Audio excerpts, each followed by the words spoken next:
નમસ્કાર વિદ્યાર્થી મિત્રો, આજે આપણે એક સરસ મજાની ટોપિક લેખનનો એની વાત કરશું. ક્વિક રિવિઝનની અંતર્ગત આપણે આ મુદ્દાની આજે ચર્ચા કરવાના છીએ. નામ છે એનું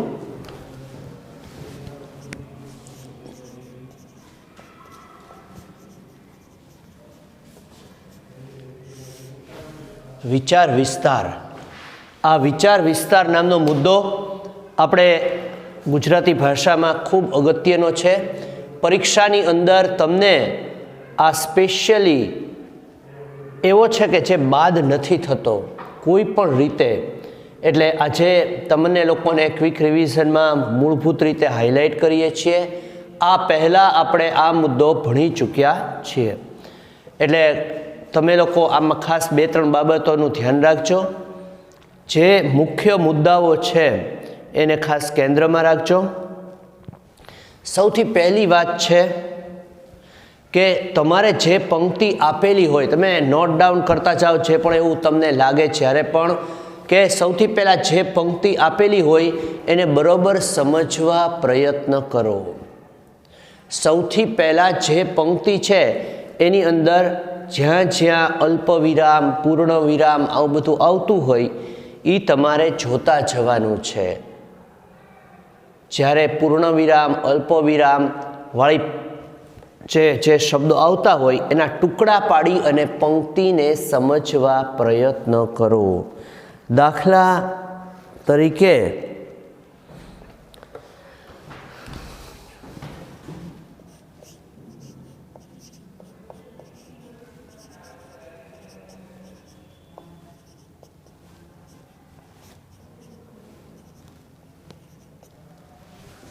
નિશાન ચૂક માફ, નહીં માપ નીચું નિશાન.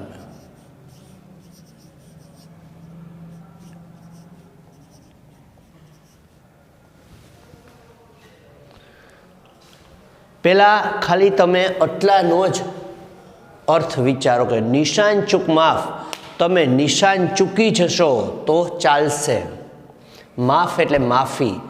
સૌથી પહેલાં સમજશો કે જે શબ્દ ન સમજાય એનો અથવા તો કોઈ લાઈન ન સમજાતી હોય તો તમારે એની ઉપરનો કે આજુબાજુના જે શબ્દો હોય એના સમાનાર્થી શબ્દો પહેલાં સમજી લેવાના. નિશાન ચૂક માફ, માફ એટલે માફી. તમે નિશાન ચૂકી જશો તો ચાલશે. નહીં માફ નીચું નિશાન, પરંતુ તમે જો નીચું નિશાન તાકશો તો નહીં ચાલે. આવી રીતે સૌથી પહેલાં પંક્તિને સમજવા માટે એના ટુકડા પાડો. ટુકડા પાડી અને એના સમાનાર્થી શબ્દો વિચારો. સમાનાર્થી શબ્દો વિચાર્યા પછી એનો અર્થ કાઢવા પ્રયત્ન કરો અને અર્થ નીકળી ગયા પછી એમાંથી જે કાંઈ તમને સમજાય અને જે મુખ્ય સાર લાગે તે સામાન્ય અર્થ એમ લખી અને 2 થી 3 વાક્યોમાં લખી નાખો.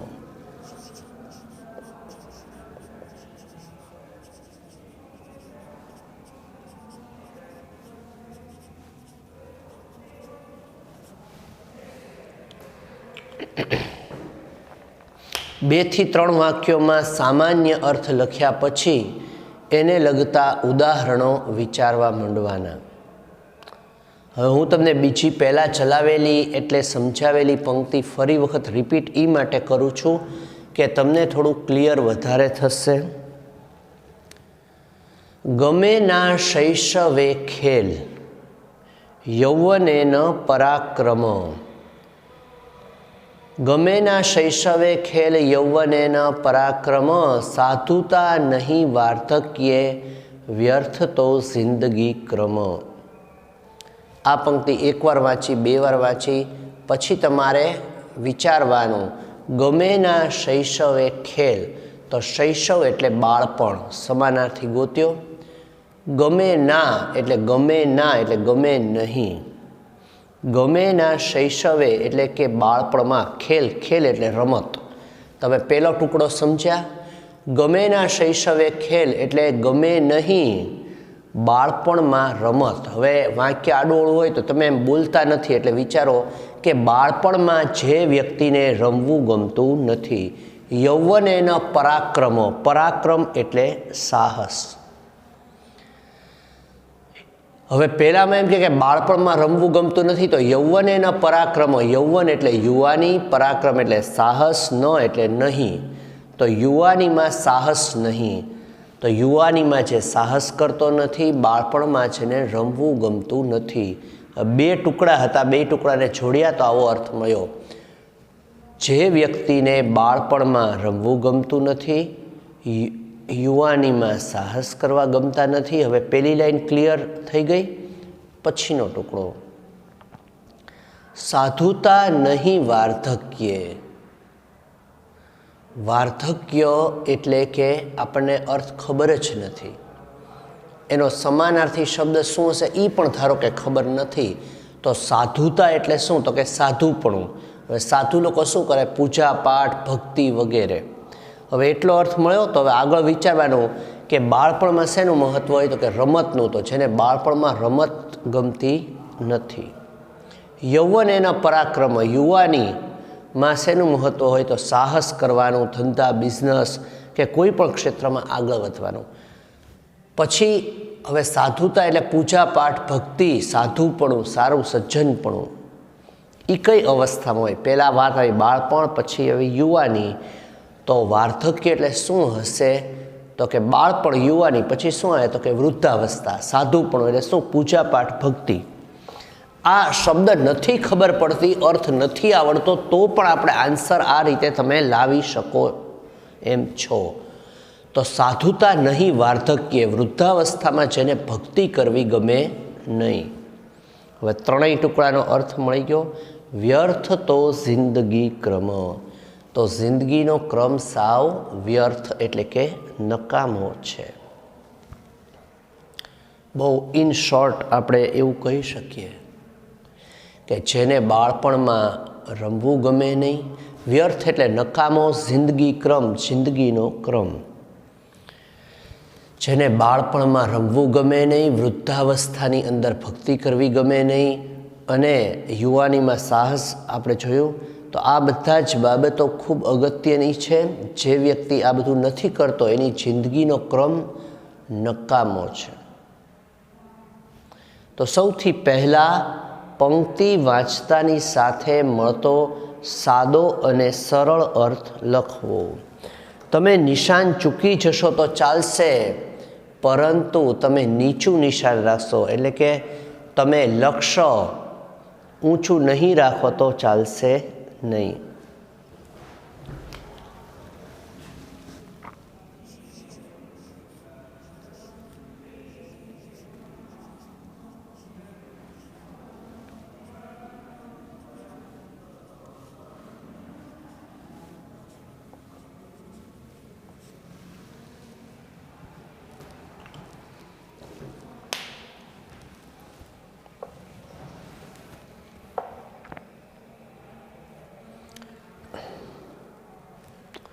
હવે આવે છે સમજૂતી. સમજૂતી આ નિબંધમાં પણ તમને ઉપયોગી થાય. મેં ત્યારે તમને એના રિવિઝન વખતે વાત કરેલી છે.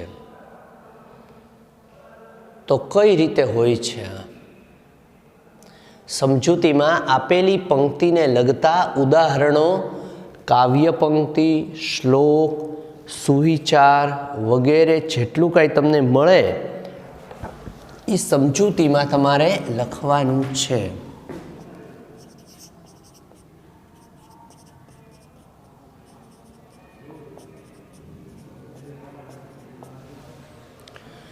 મૂળભૂત પંક્તિના વિષયને લગતી ટોટલી માહિતી તમારે લખવાની છે, એટલે કે જેટલી તમને ખ્યાલ હોય તે.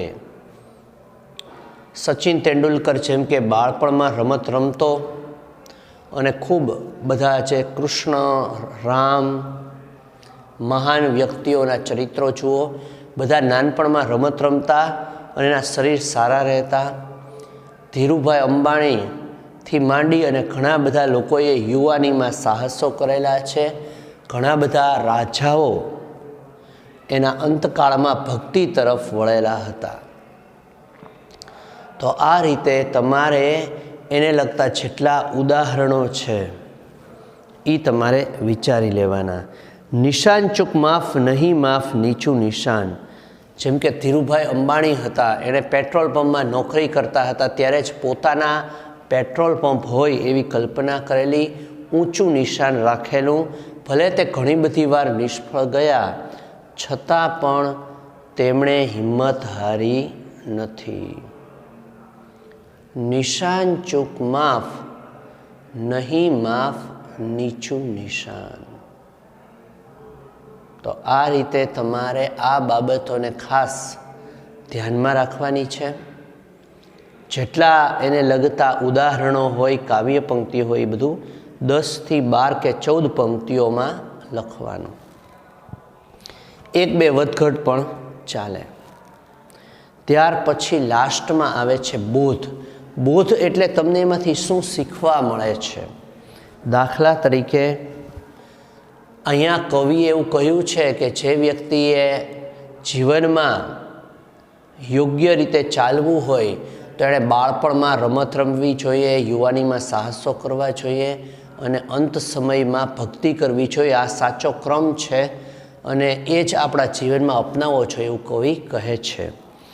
અહીંયા બીજામાં પણ નિષ્ફળતાના ડરને લીધે, આપણે બોર્ડ ઉપર પંક્તિ લખીએ એમાં, નિષ્ફળતાના ડરને લીધે વ્યક્તિએ હિંમત હારવી જોઈએ નહીં, પરંતુ જો લક્ષ્ય ઊંચું હશે તો ક્યારેક ને ક્યારેક પ્રાપ્ત થશે. તો આવી રીતે આપણે બોધ લખવાનો છે.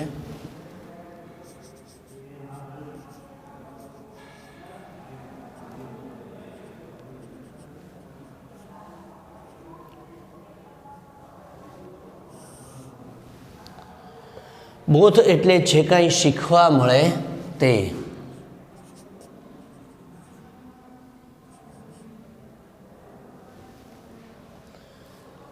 અંદાજિત આપણે આમ જોઈએ તો આ 16 વાક્યો થાય છે, પરંતુ તમારે લોકોએ લગભગ 15 લખવાના હોય છે. એટલે આ 16 વાક્યો અહીંયા તમે ધારશો તો લખી શકશો.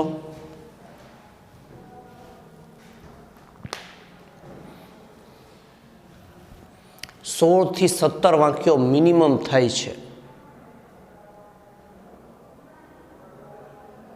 તો આમ તમે લખો, મિનિમમ આટલા વાક્યો લખો એટલે 100 શબ્દ થઈ જ જશે. 1 લાઈન બરાબર 7 શબ્દ, 10 લાઈન એટલે 70, ઉપર 5 થી 7 લાઈન ઉમેરો એટલે 100 શબ્દોમાં પરીક્ષામાં પૂછાય છે. એવું કહેવામાં આવે છે કે વિચાર વિસ્તાર 100 શબ્દોમાં લખો.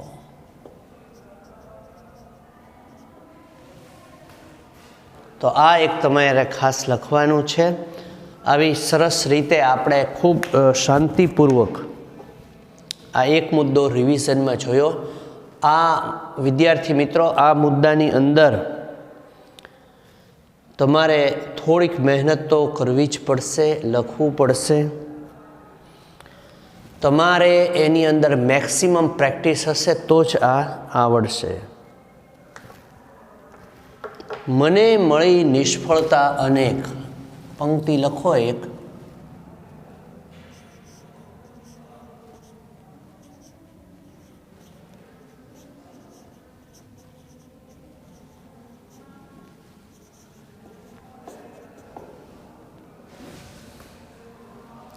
મને મળી નિષ્ફળતા અનેક, તેથી થયો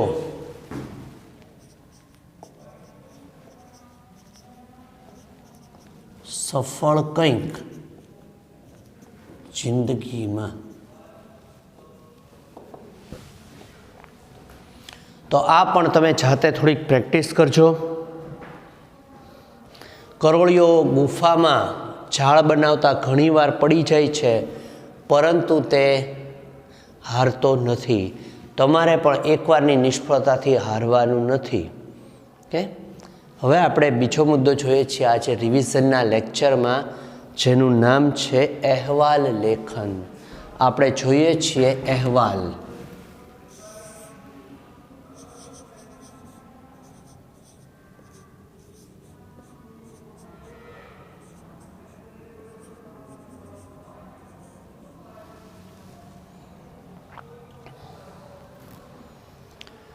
અહેવાલ લેખન એટલે શું?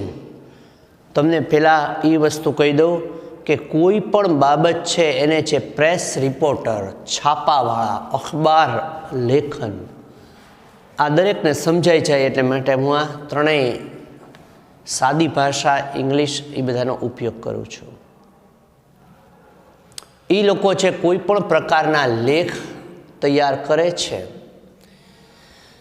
એને અહેવાલ લેખન કહેવાય છે. અહેવાલ એટલે લેખ કયા પ્રકારનો હોય કે જે આંખે દેખ્યો હોય. એક વ્યક્તિ કોઈ પણ ઘટના જુએ છે અને એને કારણે જે કાંઈ લેખન થાય છે એને અહેવાલ કહેવાય.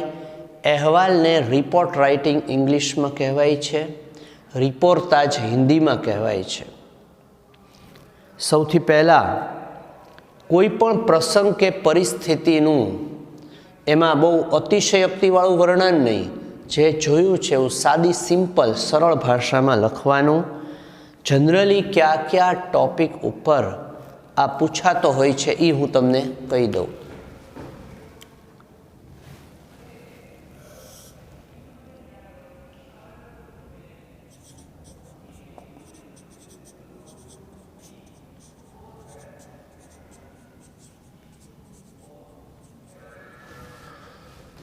સાંસ્કૃતિક કાર્યક્રમ ઉપર,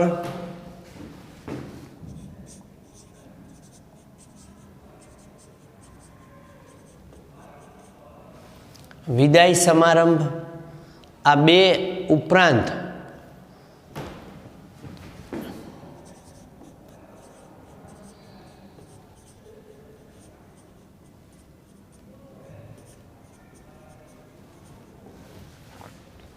આવા બધા પ્રસંગો ઉપર ખાસ કરી અને પૂછાય છે.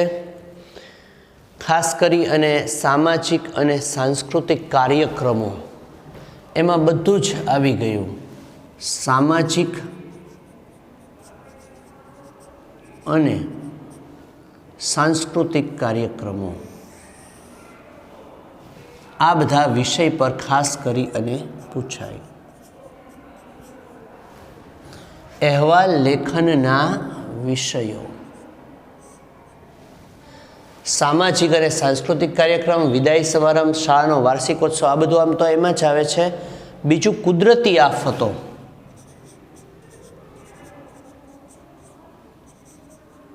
પાણીનું પૂર આવવું વગેરે,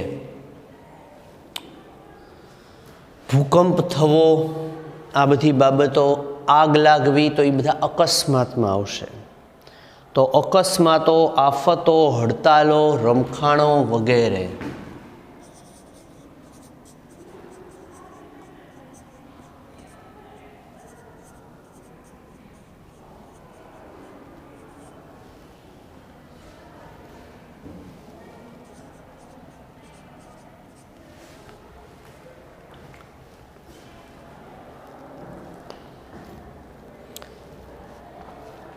એક વસ્તુ યાદ રાખવાની કે કોઈ પણ ઘટના કે હકીકત જેવી બની હોય તેવી ને તેવી જ તમારે લખવાની છે. અને સત્ય હકીકતને વિકૃત નહીં બનાવવાની, આમ વધારે પડતું ખરાબ લાગે કે અતિશયોક્તિ લાગે એવું કરવાનું નથી. ઘટનાક્રમની કાચી રૂપરેખા પહેલાં તૈયાર કરવી. મતલબ તમે લખવાનું જ્યારે શરૂ કરો છો એ પહેલાં તમારે શું લખવાનું છે, એક તો પહેલાં જમણી બાજુએ આ બાજુએ તારીખ લખી નાખવાની, જે દિવસે ઘટના બની છે ત્યારની. ઘટના નીચે આવશે અને બીજી એક ઘટના છે એની ઉપર એની તારીખો.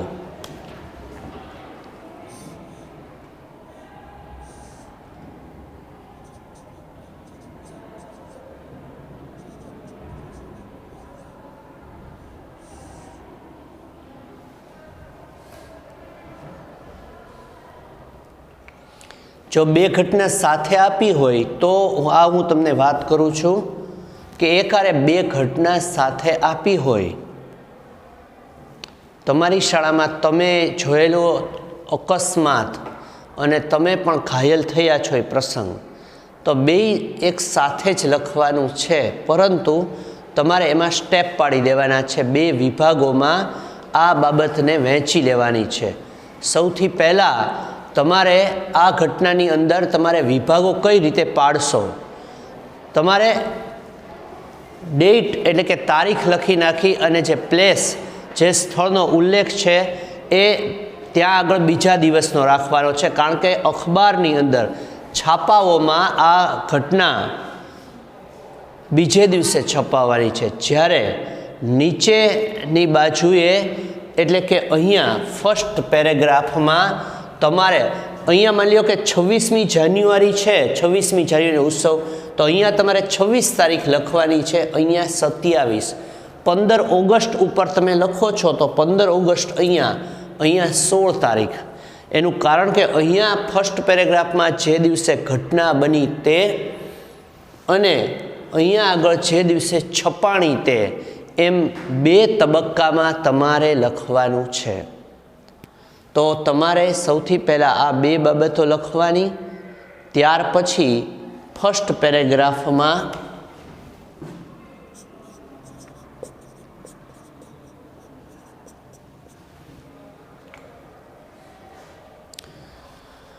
ફર્સ્ટ પેરેગ્રાફની અંદર તમારે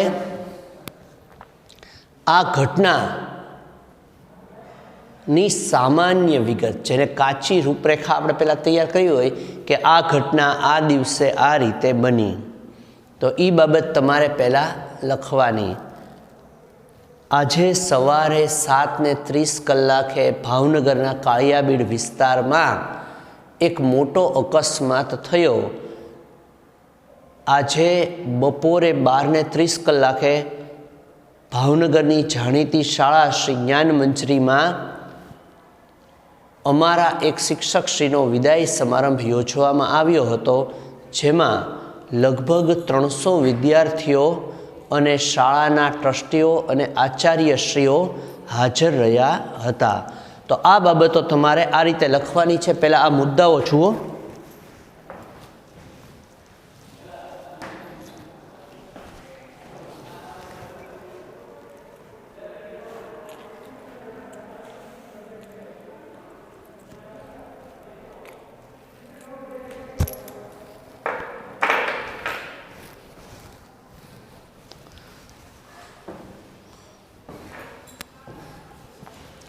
આ જ્યારે ફર્સ્ટ પેરેગ્રાફમાં તમે લખી નાખો છો ત્યાર પછી એની અંદર તરત જ તમારે વિગતવાર વર્ણન કરવાનું છે આ મુદ્દાનું, એટલે કે સ્ટેપ બાય સ્ટેપ। એનો મતલબ શું કે જે ઘટના સૌથી પહેલાં બની એને પહેલાં, ત્યાર પછી કઈ, પછી એમાં ક્રમમાં એમાં એક સાથે અમુકવાર ઇન્ટરેસ્ટિંગ બનાવવા માટે સ્ટુડન્ટ્સ છે એ ક્રમ ફેરવી નાખતા હોય છે। જનરલી જે લેખકો હોય છે, મોટા લેખકો, એ પણ આ ભૂલ કરે છે। સ્ટુડન્ટ પૂરતી આ વાત નથી। તો આ જે અહેવાલના રૂલ્સ છે એ પ્રમાણે તમારે સૌથી પહેલાં જે ઘટના બની કે અચાનક આ રીતે અકસ્માત થયો, ત્યાર પછી આ લોકો જ્યારે ભટકાણા ત્યારે અચાનક જ એક વિદ્યાર્થીએ પોતાના શિક્ષકના મોબાઈલ દ્વારા પોલીસને જાણ કરી। એ જ રીતે તમારે શાળાનો કોઈ કાર્યક્રમ હોય એવો, તો એની અંદર સૌથી પહેલાં એક વિદ્યાર્થીએ પ્રાર્થના ગાઈ, ત્યાર પછી સાંસ્કૃતિક કાર્યક્રમની શરૂઆત થઈ। જ્યારે કોઈ બીજો એવો કોઈ કાર્યક્રમ હોય, વાર્ષિકોત્સવ, તેમાં સૌથી પહેલાં કઈ ઘટના બને તો દીપ પ્રાગટ્ય, પછી પુષ્પગુચ્છથી સ્વાગત કરવું।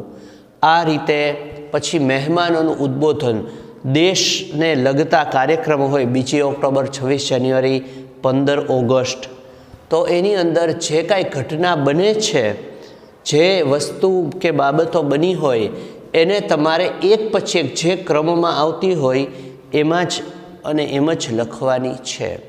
આ એવરેજ ફર્સ્ટ પેરેગ્રાફ તમારે 2 થી 4 લાઈન,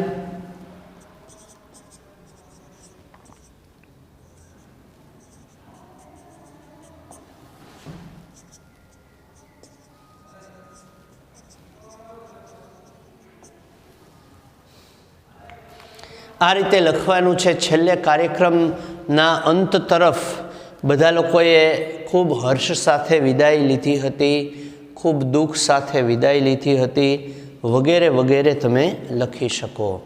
તો આ રીતે તમારે અહેવાલ છે એ તૈયાર કરવાનો છે. જનરલી અમુક અમુક કાર્યક્રમોમાં તમારે જાતે તમે પોતે એ કરતા હો અથવા કોઈકે એ કાર્યક્રમ કર્યા હોય તો તમારે વિચારવાનું.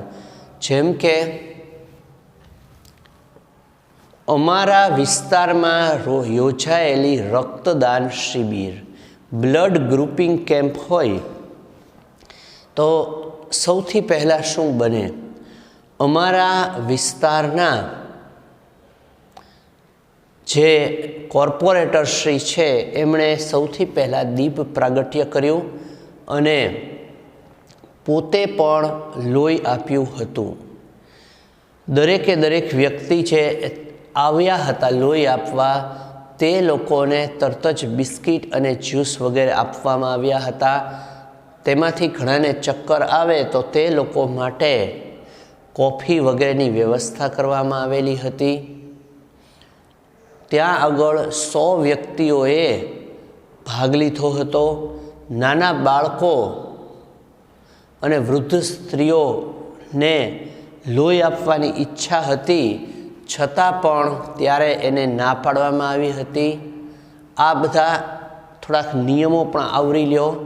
અમુક 18 વર્ષથી નીચેના માટે આ નિયમો હોય, મોટા માટે આ. એવી જ રીતે તમે શાળાની અંદર લાઇબ્રેરી શરૂ કરવા માગો છો તો એમાં અમે આવા પુસ્તકોનો સમાવેશ કરવાના છીએ અને એવું વિચાર્યું હતું. પછી અમે રજૂઆત કરી ત્યારે આજે તે ટ્રસ્ટીશ્રીઓ માની ગયા અને અમે આ પ્રકારના એક સાહસને લગતા પુસ્તકો, ધાર્મિક પુસ્તકો, સામાજિક, કાયદાકીય એ બધું લખવાનું એનું ઉદ્ઘાટન છે એ અમારી શાળાના ટ્રસ્ટીશ્રી અને બીએડ કોલેજના આચાર્યશ્રી દ્વારા કરવામાં આવેલું.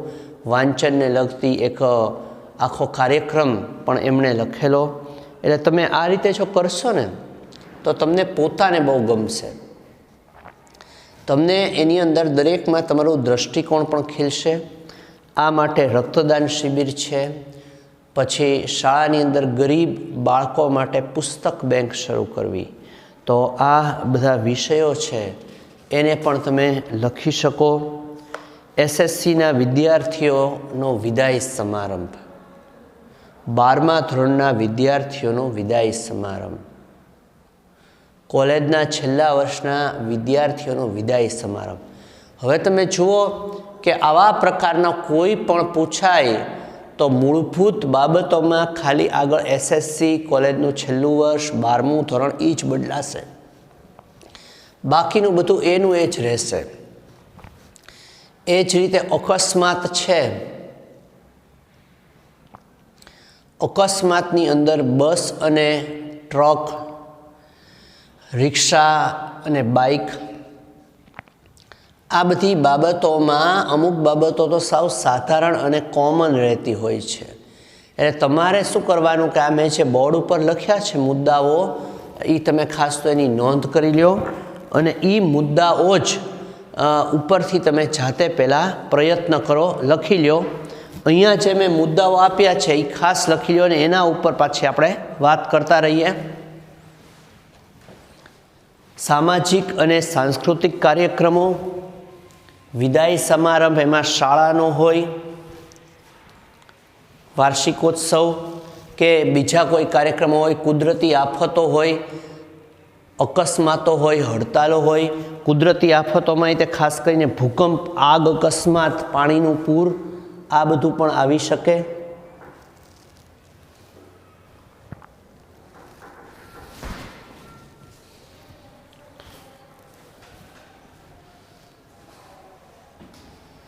તો આ બધી બાબતો ખાસ તમે ખ્યાલમાં રાખો.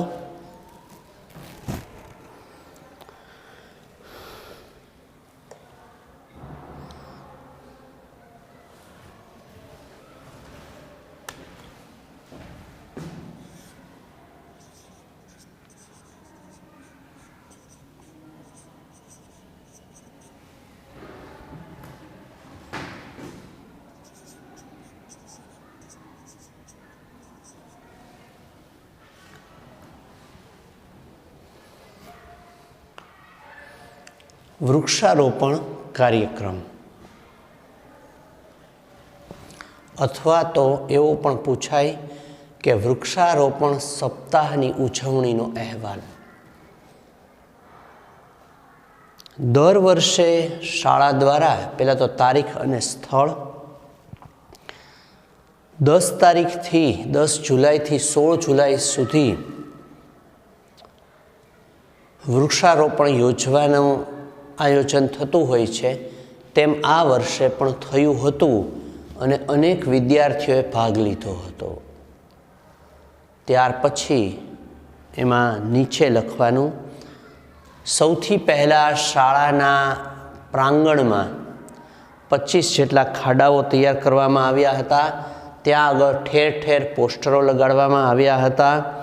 વૃક્ષો વાવો, પર્યાવરણ બચાવો, એવા બધા સૂત્રો પણ ત્યાં આગળ લખાયેલા હતા.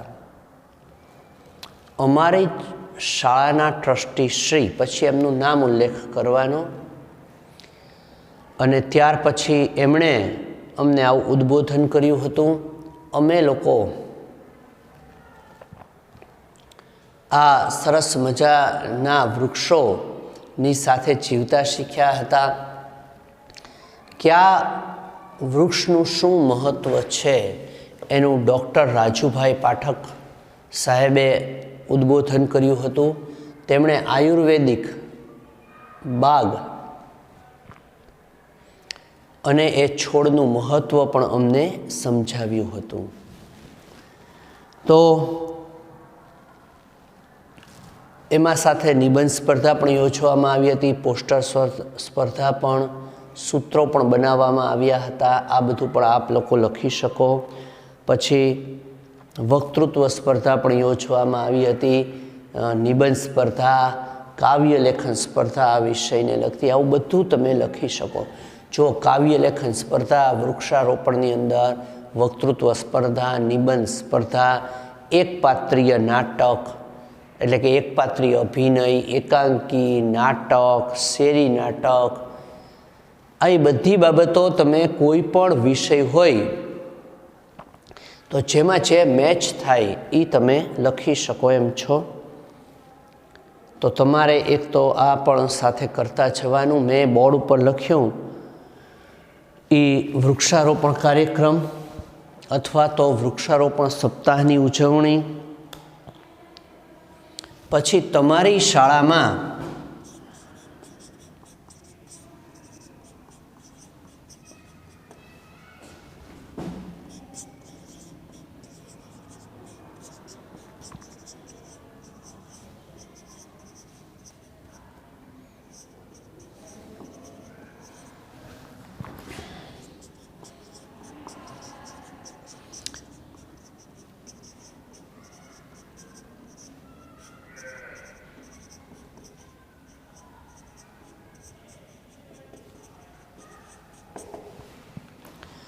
તમારી શાળામાં શિક્ષક દિનની ઉજવણી થઈ તો એ નિમિત્તે યોજાયેલો જે સમારંભ છે એનો આશય 100 શબ્દોમાં અહેવાલ તૈયાર કરો, આવી પરીક્ષામાં સૂચના આવે. મેં તમને વાત કરી હતી એમ સ્વચ્છતા અભિયાનનો ખાસ અને ખાસ કરી નાખજો, ક્યારેય પણ આવી શકે.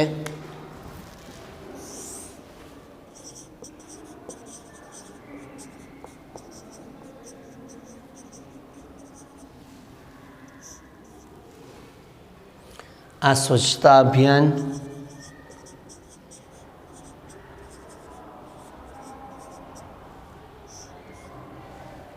પછી પુસ્તક બેંક,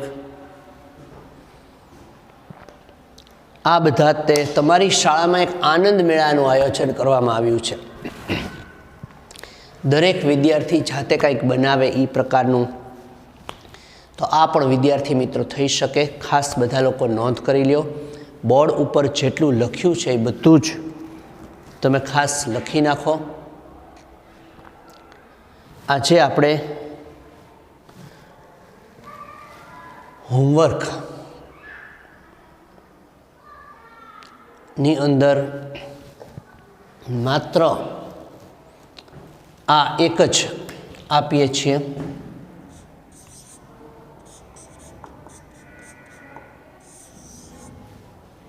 અને બીજું આ.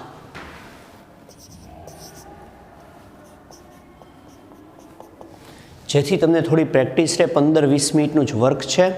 આપણે આમને આમ લખતા રહીએ, વાંચતા રહીએ. ખાસ બધા આવતા લેક્ચરમાં મળીએ ત્યારે પાછા લખી નાખજો પ્લીઝ.